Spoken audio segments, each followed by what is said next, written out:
Meus queridos, enquanto as crianças são conduzidas, abram a Bíblia no Evangelho de Marcos, capítulo 4.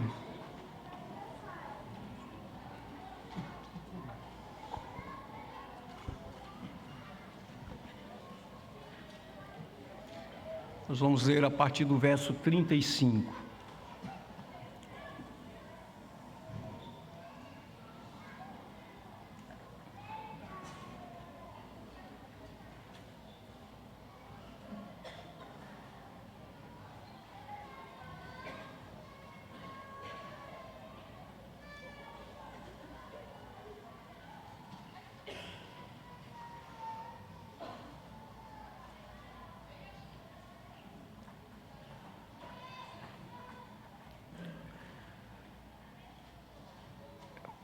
Assim diz a palavra de Deus.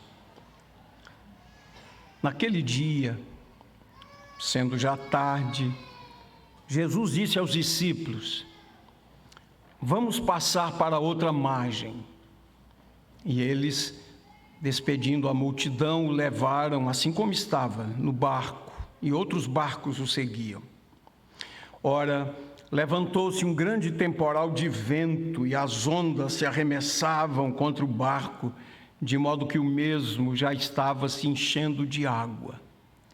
E Jesus estava na popa, dormindo sobre o travesseiro.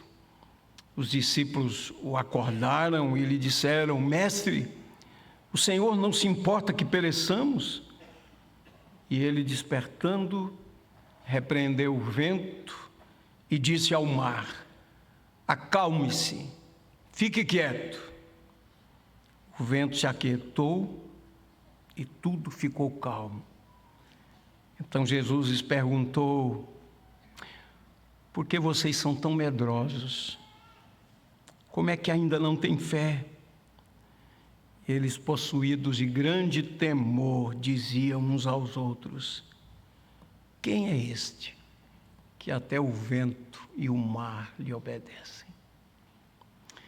Até aqui, queridos, concluindo esse 4º capítulo, Deus nos dê graça, nos dê da sua bênção. O Espírito de Deus ilumine os olhos do nosso coração. O Senhor imponha no nosso meio o seu santo temor, para que tenhamos a consciência de que estamos diante dele, o Deus Santo. E nós devemos honrar a presença dele. Vamos orar. Ó Deus, como carecemos da Tua graça em todo o tempo. E nesta hora não é diferente, quando estamos aqui para falar em Teu nome, tomando a Tua palavra. Na verdade, Senhor, nós queremos ouvir a Tua voz. Então, abre o nosso coração, Senhor. Dá-nos gosto pela palavra. Dá-nos interesse.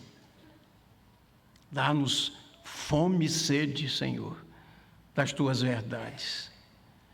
Ó Deus, Tu bem sabes dos que estão aqui, daqueles que estão acompanhando virtualmente, alguns convalescendo, outros no leito de um hospital, alguns enfrentando uma tribulação dentro de casa, alguns cheios de dúvidas, com medo.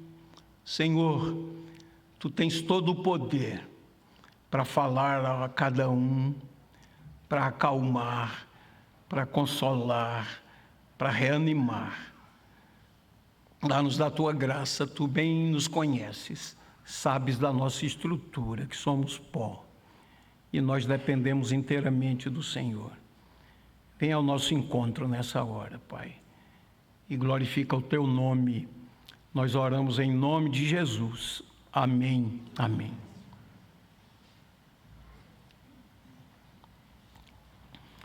Meus irmãos, já temos falado na sequência da exposição do Evangelho de Marcos que Jesus concentrou boa parte do tempo do seu ministério público na Galileia. Havia um preconceito muito grande contra os galileus, mas Jesus realizou boa parte do seu ministério ali, especialmente no entorno do Mar da Galileia. Para aqueles que são novos na fé, que ainda não têm um conhecimento mais profundo da Bíblia, é chamado de Mar da Galileia, em outra ocasião ele é chamado de Lago de Genezaré. Embora seja chamado de lago, seja chamado de mar, ele era um grande lago, um lago de água doce. E eu tenho falado aqui algumas vezes, cerca de 20 quilômetros de comprimento e 10 quilômetros de uma margem à outra. Alguns dos discípulos de Jesus eram daquela região e eram pescadores, conheciam muito bem toda aquela região e conheciam muito bem o chamado Mar da Galileia. Esse Mar da Galileia tem algumas peculiaridades, né? Ele é um lago que está a cerca de 220 metros abaixo do nível do mar Mediterrâneo. Então é uma região bem diferente, né? E esse Mar da Galileia era famoso por suas tempestades, porque situado em um vale entre montanhas, né, ele se torna particularmente suscetível às tempestades, né?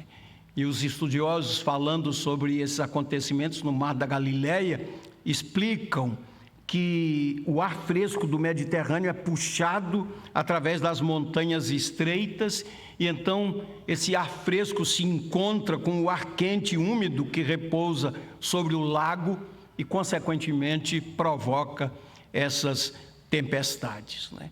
Você olhando bem para o texto, você vai perceber, e Marcos coloca isso muito bem, o outro evangelista, Lucas, diz determinado dia, mas Marcos especifica bem o dia, naquele dia. E é interessante que os sinóticos falam sobre o mesmo evento, mas todos foram inspirados pelo Espírito Santo, porém, havia um diferencial em Marcos, né? Porque Marcos ouvia os relatos de Pedro. Pedro estava presente naquela ocasião. E então ele fez esse registro a partir da instrução que recebeu de Pedro, né? Então, naquele dia, depois de um dia intenso no ministério público do Senhor Jesus, né? Vocês vão ver mais adiante, eu já fiz referência a esse texto no capítulo 6, quando Jesus chamou os discípulos dizendo: vinde, repousai à parte, porque eles não tinham tempo nem para as refeições. Era uma demanda muito grande. E aqui nós sabemos que Jesus despediu uma multidão. Então ele passou o dia ensinando através de parábolas, e depois indo para casa, possivelmente a casa de Simão e de André, ele ensinou o significado daquelas parábolas para um grupo menor, que certamente gente que tinha manifestado interesse. Havia uma multidão, mas um grupo menor foi para ouvir e aprender mais aos pés de Jesus. Tanto que eles perguntaram: por que o Senhor ensina por parábolas, né? A gente não está compreendendo. E o Senhor explicou a eles o significado das parábolas, né? Então você imagine um dia intenso no ministério de Jesus, e ele estava cansado. Daqui a pouco eu vou falar um pouco sobre o cansaço do Senhor Jesus, né? E precisava dormir. Então ele ordenou que eles atravessassem o lago, né? E aí eu faço algumas perguntas aqui para a nossa reflexão, né? Eles enfrentaram uma terrível tempestade, e a pergunta é: como conciliar tempestade e a presença do Senhor? Como conciliar essas duas coisas? E mais, como conciliar a tempestade e a obediência ao Senhor? Porque foi o Senhor quem ordenou: passemos para o outro lado. Como conciliar a tempestade e o sono profundo do Senhor Jesus, né? Os discípulos desesperados, e Jesus estava no sono profundo, né? Porque os ventos fortes, a água estava entrando no barco, e Jesus continuava dormindo. Pensando aqui, queridos, nas tempestades da vida que assaltam a todos nós, eu pergunto: o que é mais fácil? Reclamar de Deus ou depositar a nossa ansiedade aos pés do Senhor e descansar na sua providência. O que é mais fácil? Reclamar, murmurar ou depositar a nossa ansiedade, a nossa aflição aos pés do Senhor e descansar na sua santa providência? Olhem para o texto e percebam que nós temos aqui 6 pontos, não é? E eu queria conduzir vocês nesses pontos aqui. Então nós temos 6 parágrafos. Primeiro, versos 35 e 36, estavam embarcando ao final daquele dia, à tardinha, depois de um dia intenso de atividades ministeriais. Depois, essa terrível tempestade, versos 37 e a primeira parte do verso 38. Verso 38, a segunda parte, nós temos um clamor desesperado de alguém que está em grande aflição, grupo dos discípulos, não é? Eles estavam desesperados. Agora, observem que esse clamor foi também um clamor crítico, não apenas desesperado, mas crítico. E o lado crítico está na pergunta: o senhor não se importa?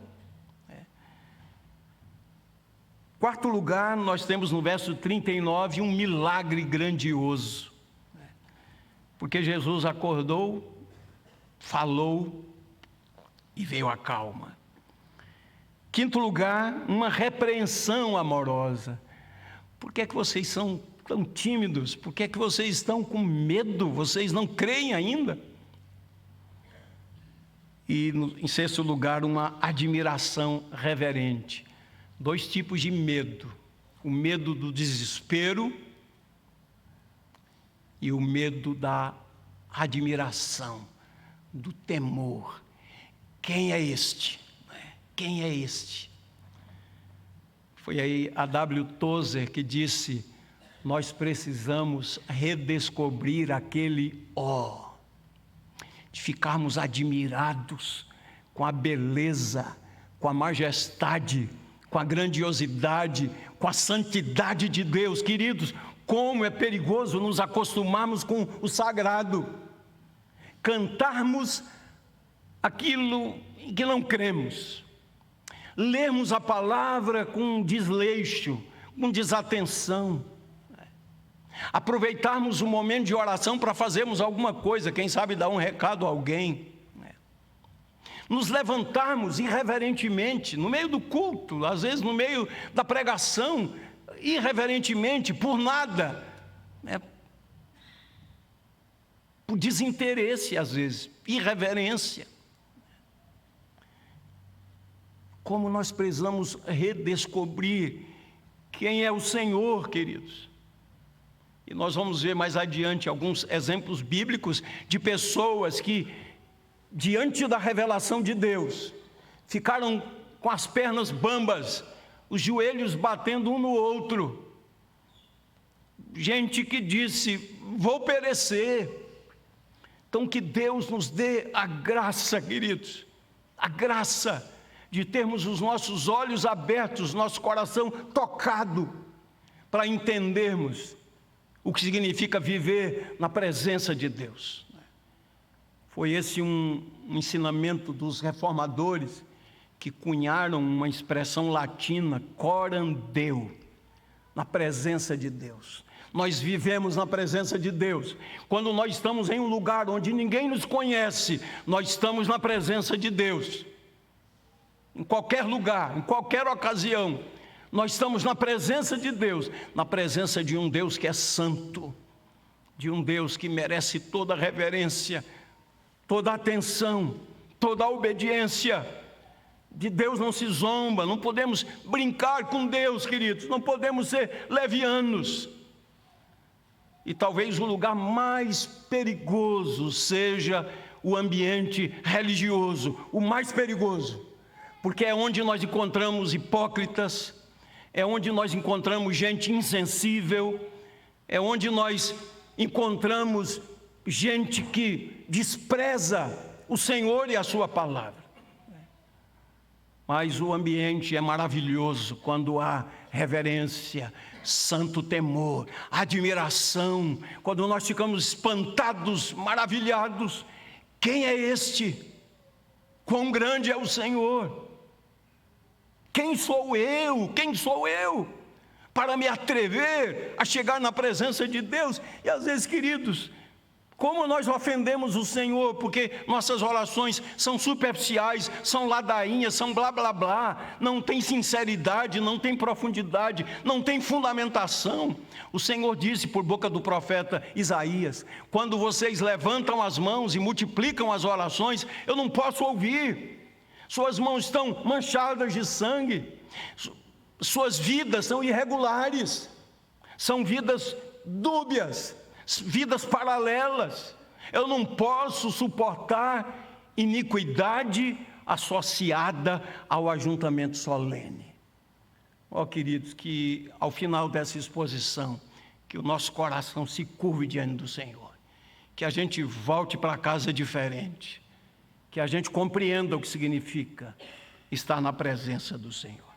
Então vamos olhar o texto, e eu espero que você esteja com a sua Bíblia aberta, porque se vamos fazer uma exposição bíblica, nós precisamos estar atentos para o texto da Sagrada Escritura. Então, o primeiro ponto que eu queria destacar aqui, quero chamar de um embarque tranquilo.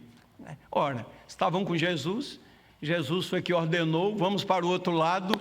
Se quer uma viagem mais tranquila do que essa, né? Está com Jesus, sob a sua palavra. E eles foram, olha aí versos 35 e 36, naquele dia, que foi o dia intenso de muitos ensinamentos, sendo já tarde, Jesus disse aos discípulos: vamos passar para a outra margem. E eles, despedindo a multidão, o levaram assim como estava no barco, e outros barcos o seguiam. Observou esse detalhe aqui? Havia uma multidão, os discípulos despediram a multidão, os discípulos entraram no mesmo barco de Jesus, mas havia outros barcos também. Então, aqueles certamente que se reuniram na casa em Cafarnaum, que foram ouvir a explicação, o significado das parábolas, possivelmente eram esses que estavam interessados. Não era gente que só queria ver sinais e milagres, mas gente que estava atraída pelo Senhor Jesus, gente que queria estar perto do Senhor Jesus. Então, olhando aqui para esses dois versículos, em obediência ao Senhor Jesus, eles embarcaram, final da tarde. Como eu disse no início, tinha sido um dia exaustivo para Jesus, à beira-mar. Ele ensinou aquela grande multidão, ele posicionou-se no barco, e o texto diz que ele assentou-se e começou a ensinar por parábolas. E mais tarde, em uma casa, lá em Cafarnaum, ele foi dar as instruções aos discípulos e a outros que estavam interessados, que queriam saber o significado daquelas parábolas, né? Então, quando o dia estava terminando, Jesus ordenou que passassem para o outro lado. Por quê? Jesus tinha um compromisso divino na terra dos Gerazenos. Capítulo 5 vai nos mostrar isso. Vejam o verso 1 do capítulo 5. Jesus e os discípulos chegaram à outra margem do mar, à terra dos Gerazenos, e quando eles desembarcaram, veio um homem possesso por demônios. Então Jesus passou para o outro lado, não para dormir, não para tirar uma soneca, não para fazer uma coisa diferente, nada disso. Ele foi lá porque havia um compromisso divino na terra dos Gerazenos, que era um ambiente acentuadamente gentílico, né? Então, só para a gente entender aqui, Jesus, ele mesmo disse: eu não faço nada por moto próprio. Ele tudo fez em obediência ao Pai, e tudo ele o fez no poder do Espírito Santo. Então, ao convocar os discípulos para que passassem para outra margem, ele o fez em obediência à direção do Pai, né? Então, quando iniciaram a viagem, as condições eram normais. Quem já esteve ali naquela região e navegou no Mar da Galileia pode dar um testemunho aqui do que significa navegar naquelas águas tranquilas, né? Então, quando iniciaram a viagem, em condições normais, Jesus adormeceu. E aqui eu queria chamar a atenção para esse lado. Jesus é totalmente divino e totalmente humano. Aqui na sua humanidade, ele estava dormindo. Jesus teve sono. Jesus ficou cansado também.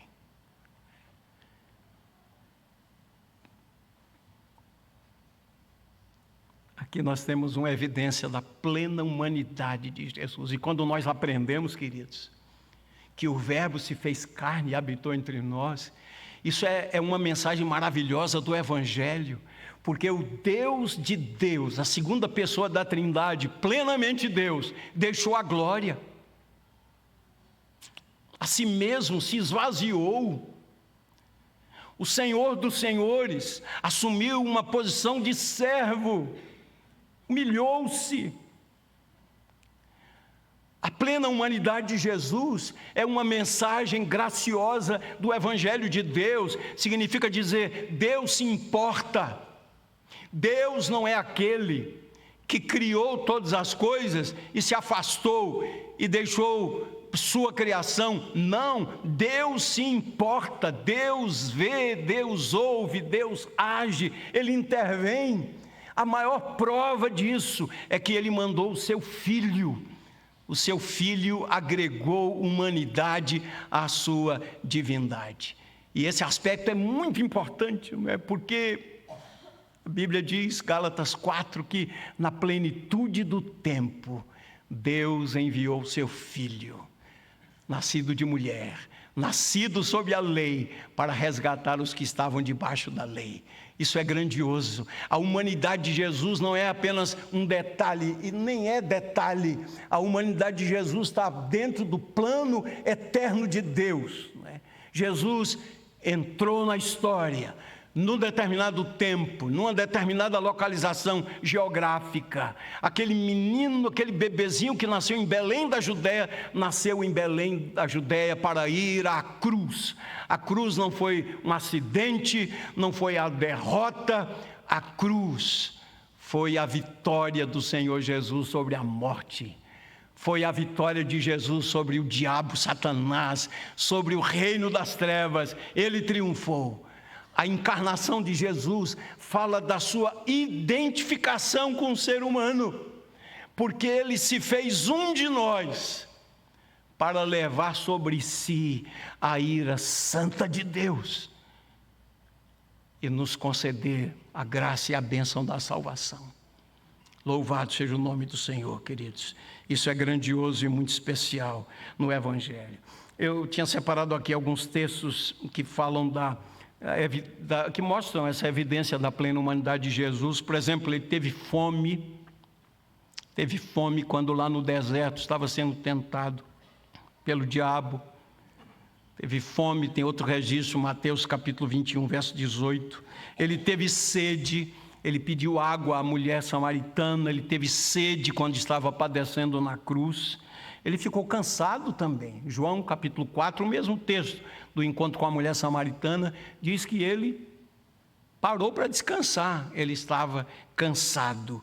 Então Jesus foi dormir, porque ele tinha um propósito além do descanso necessário. Era, dentro do plano de Deus, manifestar o poder do Senhor, quando ele acalmou aquela tempestade. Segundo ponto, vamos falar e pensar aqui na tempestade. Versos 37 e a primeira parte do verso 38. Ora, levantou-se grande temporal de vento, e as ondas se arremessavam contra o barco, de modo que o mesmo já estava se enchendo de água. E Jesus estava na popa, dormindo sobre o travesseiro. Não é? Então, a tranquilidade daquela viagem acabou quando surgiu uma terrível tempestade. Olhando para os dois textos, outros sinóticos, Mateus e Lucas, eles descrevem aquela tempestade utilizando uma palavra cujo significado para nós aqui seria um furacão. Essa é a ideia, um vendaval feroz, violentas rajadas de uma forte tempestade. Então a ideia é esta, uma tempestade com ventos furiosos, não é? E Lucas 8:23 diz que a tempestade caiu, ela veio de cima. e aquele pequeno barco estava sendo jogado pelas ondas, estava agora enchendo de água, né? Eu queria chamar a atenção sua para esse contraste aqui. Observe o texto, né? Os discípulos, como eu disse no início, alguns deles eram pescadores, eram acostumados ali no mar da Galileia, dali eles tiravam o seu sustento, tinham navegado tantas vezes ali, eram conhecedores da navegação, conheciam também a região, eles estavam em pânico. Jesus estava dormindo profundamente, né? Isso prova que ele estava muito cansado, porque foi um sono pesado mesmo, viu? Estava muito cansado, colocou ali a sua cabeça, né? A nossa versão diz assim, algumas um travesseiro, uma almofada, né? Mas vamos pensar aqui, um encosto ali daquela embarcação. Ele estava na popa, na parte de trás da embarcação, e ali ele adormeceu, né? Quando estava estudando o texto, lembrei-me de que outros barcos o seguiram. O texto não fala nada, nenhum dos evangelistas fala nada sobre os outros barquinhos, né? Imagino que passaram um aperto grande também, né? Então aqui a tempestade. Queridos, acontece assim na nossa vida também, com as tempestades da vida, né? Às vezes a nossa vida está assim, navegando, numa tranquilidade, né? Está indo tudo muito bem, as coisas estão acontecendo, estão fluindo, não é? E a gente só diz, oh, maravilha, né? Manda mais, Jesus, não é? Tudo está tranquilo, tudo é uma maravilha, uma beleza, né? De repente, uma tempestade, né? E aí, queridos irmãos, como reagimos, não é? De repente, uma tempestade terrível, destruidora, avassaladora, não é? A gente dorme bem, dorme tranquilo e acorda com a tragédia, com a tempestade. Terceiro ponto, vamos para o clamor, que geralmente é o que a gente faz, né? Segunda parte do verso 38, né? Essa cena é impressionante, né? O início do 38, Jesus estava na popa, dormindo sobre o travesseiro. Os discípulos o acordaram e lhe disseram, mestre, o Senhor não se importa que pereçamos? Então nós temos aqui, eu imagino, não é?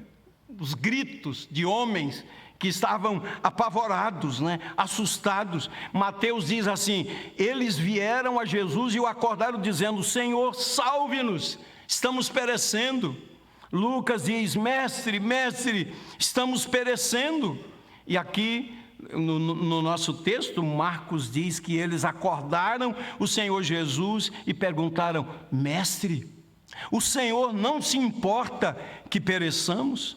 Então nós temos aqui uma mistura de terror, estavam assombrados, de reverência, porque eles chamam de mestre, de Senhor, uma certa reverência, mas também uma reprovação. O Senhor não se importa? E às vezes nosso coração reage exatamente assim. Por que Deus permitiu? Por que Deus não atendeu? Por que Deus não ouve? Por que Ele se mantém em silêncio? Dr. Lloyd Jones diz que uma das experiências mais duras da vida cristã é o chamado silêncio de Deus. Quando a gente ora, não há uma resposta, não há um sinal da intervenção de Deus. Então nós temos aqui essa mistura, um terror, mas uma reverência e uma reprovação, né? Mas ainda assim havia uma certa confiança no Senhor, porque eles foram até Jesus, né? Os discípulos estavam perplexos, estavam perturbados, porque a ideia aqui é, como é que ele pode dormir em meio a uma tribulação como esta? Como é que ele não age? Porque às vezes a nossa percepção é que Deus se manifesta ausente, distante, apático. Parece que Ele não está ligando. E essa é a sensação que temos muitas vezes diante da tribulação. E especialmente essa é a reação natural de quem está tomado pelo pânico. Em situações tempestuosas, nós tendemos a agir de forma exagerada, com medo, experimentando pânico e até mesmo raiva, né?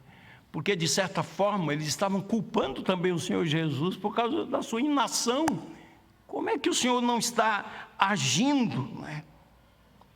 Agora, quando nós olhamos para o texto e para o contexto e o que temos visto até agora, os discípulos, quando foram chamados por Jesus, aprendendo com Ele, vendo os feitos grandiosos de Jesus, nós podemos concluir que essa reação dos discípulos era ilegítima, porque eles já tinham presenciado manifestações do poder de Deus.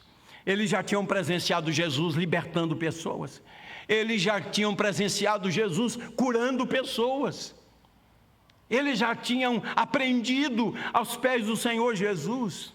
É claro que os discípulos estavam sendo treinados, foram treinados durante 3 anos do ministério público de Jesus. E às vezes eu fico pensando quantos anos nós temos de vida cristã e ainda não aprendemos. Na primeira adversidade, na primeira dificuldade, ainda que a gente manifeste uma certa reverência, mas a gente culpa o Senhor por aquele acontecimento. E aqui nós percebemos claramente que a fé foi substituída pelo medo e pela dúvida. Queridos, uma observação que eu queria fazer, eu estava aprendendo com o autor, no desespero deles, eles não se lembraram das Escrituras Sagradas.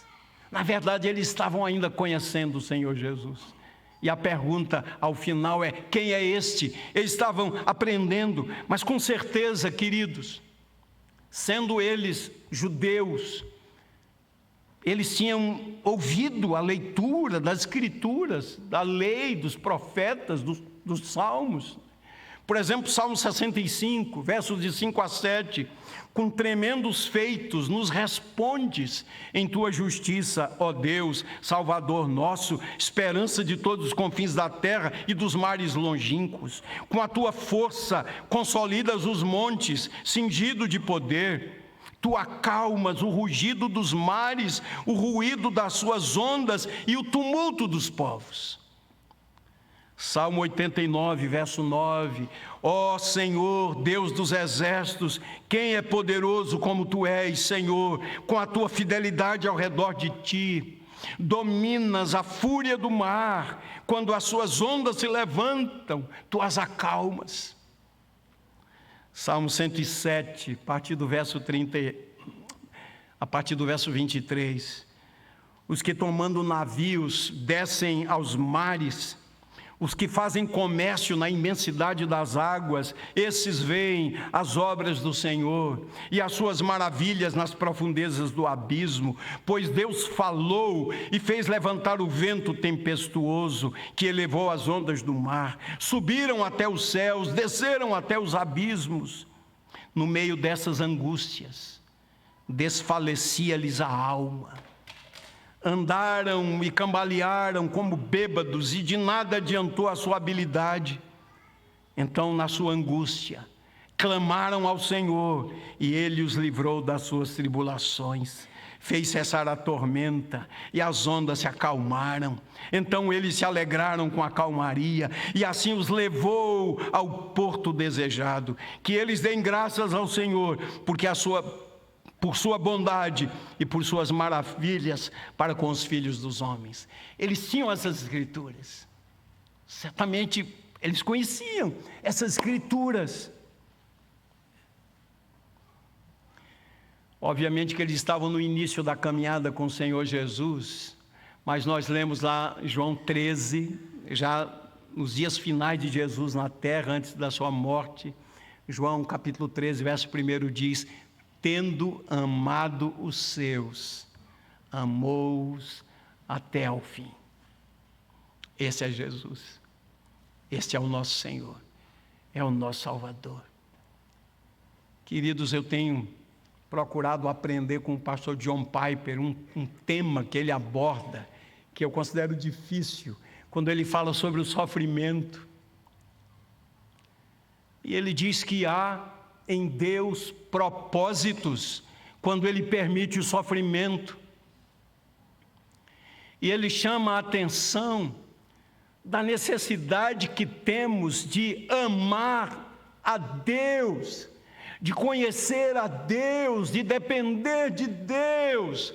Porque, na verdade, queridos, esse é um problema da queda, desde a queda, e nós estamos sendo trabalhados pelo Senhor, pelo Espírito de Deus que está trabalhando nosso caráter, né? Mas nós somos focados em nós mesmos, né?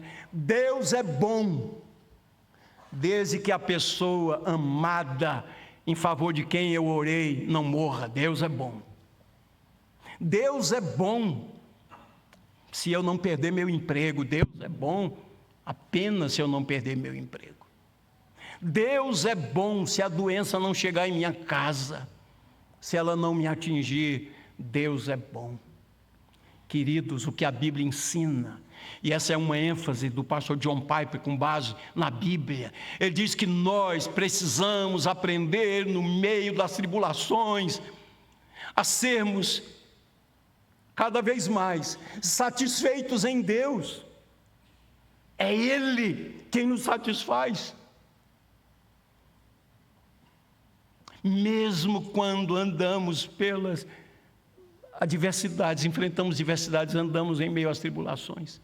E o pastor John Piper é muito direto ao dizer: você vai sofrer. Você vai sofrer. Primeira carta de Pedro, capítulo 2, diz que Jesus sofreu. E Ele sofreu mesmo. E Ele nos deixou o exemplo, o modelo. Queridos, o que precisamos aprender, e eu preciso aprender, e eu sei que você precisa aprender também, é a nossa dependência plena de Deus em meio ao sofrimento, à adversidade. Ele é Deus, Ele continua sendo Deus. Ele é o Todo-Poderoso. Nós precisamos partir de pressupostos. Nele não há injustiça. Ele não muda, Ele não é mau, Ele não é malicioso, Ele não é impuro. Deus é luz, não há nele treva nenhuma, não há nenhuma mácula em Deus. Ele é perfeito. Ele tem propósitos, queridos. Quando Ele chamou os discípulos e ordenou que passassem para outra margem, Ele tinha um propósito ali, era para libertar um homem. Ele queria ensinar aos seus discípulos: Deus tem propósito na nossa vida, se somos do Senhor. É isso que a Bíblia diz: todas as coisas cooperam juntamente para o bem dos que amam a Deus. Não é fácil passar pela tribulação, a gente chora, a gente fica abatido, a gente geme, a gente lamenta. Mas Deus tem propósitos santos, e nós precisamos aprender o que significa estar satisfeito em Deus, nele somente. O texto diz que quando Jesus despertou, Ele perguntou aos discípulos: por que vocês estão com medo, ó homens de pequena fé? Ó irmãos, como precisamos aprender a esperar no Senhor, a confiar no Senhor e a amar o Senhor, em todo o tempo, amar o Senhor. Quem nos ensinou essa lição agora recentemente foi o nosso querido Ronaldo Lidório, né, que nós amamos e conhecemos, lutando contra um câncer, enfrentou dificuldades no seu tratamento. Eu sei, e aqui eu não estou glorificando o Ronaldo não, porque ele tem essa consciência, ele é o que é pela graça de Deus. É a graça de Deus na vida dele. Mas Ronaldo Lidório está sendo um modelo para nós, um exemplo para nós. Como foi difícil um homem de um ministério tão intenso, realizando um ministério tão frutífero, abençoador, né? E se você fizer um levantamento da vida de Ronaldo, desde que ele entrou no ministério, quanto sofrimento, quantas enfermidades, quantas durezas, né? Mas você olha para aquele homem, né? Como disse o pastor Léo hoje, né? Os homens do Sinédrio viram os discípulos e reconheceram que haviam eles estado com Jesus. Você olha para aquele homem e você diz: esse é um homem que anda com o Senhor Jesus. Porque Ronaldo, no meio do tratamento pesado, foi instrumento de Deus para consolar muita gente. E eu sei, queridos, eu sei que Deus conhece a nossa estrutura, sabe que somos pó. Nós não podemos dizer, vamos fazer como Ronaldo. Não, nós não somos como Ronaldo. Olhe para Paulo e olhe para Timóteo. Paulo, um homem que crescia no meio das adversidades, que ia para a luta, na força do Senhor. Enfrentou tantas coisas, mas ficou firme. Você olha para Timóteo, um temperamento mais arredio, um homem sujeito ao abatimento, tanto que Paulo escreve 2 Timóteo para encorajar Timóteo a dar continuidade àquela obra. Então, claro, são diferentes, mas a graça de Deus atuou na vida de Timóteo também. Paulo precisou escrever para os coríntios, dizendo: olha, Timóteo fará uma visita a vocês, recebam-no muito bem. Paulo preparou o ambiente para que Timóteo fosse muito bem recebido. Então eu sei, e eu não quero dizer nessas palavras que você que está enfrentando a tribulação saia daqui com um fardo, com um peso. Eu quero ser como Ronaldo. Não, Ronaldo só tem um, Ronaldo Lidório. Mas o Deus de Ronaldo Lidório é o seu Deus. A graça que está sobre ele é a graça que está sobre você também. E eu quero dizer que Deus conhece também. Quando você geme, quando você chora, quando você pergunta os porquês, Deus sabe, Deus está ouvindo. Mas, queridos, esse texto está ensinando que nós precisamos crescer, amadurecer. Tanto que Jesus está perguntando a eles, por que vocês estão com medo? Homens de pequena fé, por que estão com medo? E levou tempo na vida dos discípulos, queridos. Para vocês terem uma ideia, Jesus passou com eles 3 anos. Quando Jesus morreu, João capítulo 20, diz que estavam eles em uma casa com as portas trancadas, com medo dos judeus. Pedro negou Jesus 3 vezes, praguejou, não conheço esse homem, nunca vi. E quando alguém disse assim: o seu sotaque denuncia, você é um galileu, você andou com ele, Imagine um nordestino querendo falar paulistano, não dá, Ele tentou lá camuflar o sotaque, mas não, o seu sotaque é de Galileu mesmo, E ele negou a Jesus, Foi restaurado pelo Senhor Jesus. Então quero lhe dizer que há esperança. Jesus é o restaurador fiel. E que Deus nos dê a graça de estarmos mais satisfeitos nele, queridos irmãos. Porque, desculpe dizer isso de novo, você vai sofrer. E eu também, viu? Mas o Senhor está conosco. O Senhor está conosco. Vamos falar do milagre agora? É melhor falar de milagre, do que de tempestade, Verso 39. E ele, despertando, repreendeu o vento e disse ao mar: acalme-se, fique quieto. O vento se aquietou, tudo ficou bem calmo, como cantamos há pouco, Sossegai, sossegai. Mateus 8, 26, falando do mesmo texto, diz: Jesus se levantou e repreendeu os ventos e o mar. Lucas 8, 24, ele repreendeu o vento e disse ao mar que se aquietasse: fique quieto. E o resultado foi instantâneo, houve bonança. A tempestade apareceu de repente e a voz poderosa de Jesus, ela simplesmente desapareceu. Queridos, Jesus, a quem nós amamos e servimos, em nome de quem estamos aqui, em quem depositamos a nossa fé, Ele tem poder sobre os poderes espirituais. A palavra que aparece aqui para silêncio, o que Ele disse foi isso: fiquem em silêncio. Aos ventos, é a mesma palavra que nós já estudamos aqui, capítulo 1, 25 de Marcos, quando ele disse aos demônios, fiquem em silêncio, calem a boca, porque ele tem autoridade. Jesus tem poder sobre os poderes da natureza. Ele é o Senhor, Ele é o Criador, Ele é o Deus da providência, Ele é Deus. Sua palavra é poderosa. Como diz o Salmo 29, a voz de Deus é poderosa. 5º lugar, uma repreensão. Eu digo que é uma repreensão carinhosa, amorosa, graciosa. Verso 40, então Jesus lhes perguntou: por que vocês são tão medrosos? Como é que vocês ainda não têm fé? Vejam que os discípulos tinham acusado Jesus de não se importar com eles. Verso 38. Mas Jesus não os repreendeu pelas palavras ásperas. Jesus os repreendeu nesse sentido. Vocês ainda não têm fé? Por que vocês têm medo? E a palavra aqui que aparece no texto é covardia. É timidez, essa timidez covarde. E Jesus ensinou aos discípulos uma lição fundamental. Vocês podem confiar em mim, mesmo em situações as mais devastadoras. É isso que ele está ensinando aos discípulos. Vocês ainda não creem, vocês ainda não confiam. Para o conforto do nosso coração, Hebreus 13, 5 e 6. Nunca te deixarei, jamais te abandonarei.